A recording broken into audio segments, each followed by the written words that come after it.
তাৎক্ষণিকভাৱে কোৱা টান ইয়াত কি ৰাজনীতি আছে নাই, কিন্তু সশস্ত্ৰ সংগ্ৰাম বহুত বছৰ হৈ গ'ল।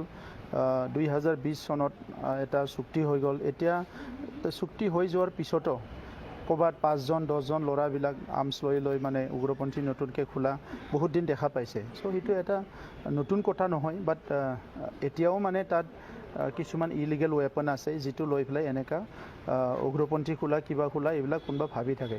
কিন্তু আজিৰ তাৰিখত অসম পুলিচ যিমানখিনি ষ্ট্ৰং, ইণ্টেলিজেঞ্চ যিমানখিনি ষ্ট্ৰং হৈছে, তাত কোনো তেনেকুৱা কৰিব নোৱাৰিব। আৰু সমাজখনক ধ্বংস কৰাৰ বাহিৰে, সমাজখনত ক্ষতি কৰাৰ বাহিৰে ভাল কাম একো কৰিব নোৱাৰিব।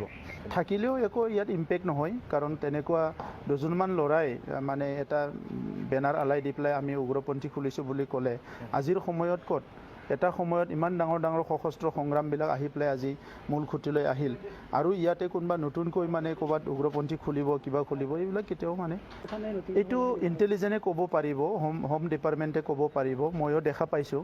আৰু এতিয়া ইমান আমাৰ তাত যিমানখিনি ইনফৰমেশ্যন থাকে তাত কিছুমান হয়তো থাকিব পাৰে ডেকা ল'ৰা যিসকলে এইবিলাক মানে কৰি ভাল পায়, কিন্তু বহুতখিনি সাংঘাতিকভাৱে কিবা ভাবিব লাগে এনেকুৱা মই নাভাবোঁ। আৰু সেইটো মই ভাবোঁ যে এট এনি টাইম এইটো মানে পুলিচে এইটো ক্ৰাছ কৰিব, ইয়াত এনেকুৱা ক্ষমতা আছে। কিন্তু সভাপতি সম্পাদক মুখ্য সেনাধ্যক্ষ ইতিমধ্যে নামসমূহ তেখেতসকলে পেজ যোগে ৰাইজৰ মাজত উলিয়াই দিছে। এই ক্ষেত্ৰত কি বুলি ভাবে?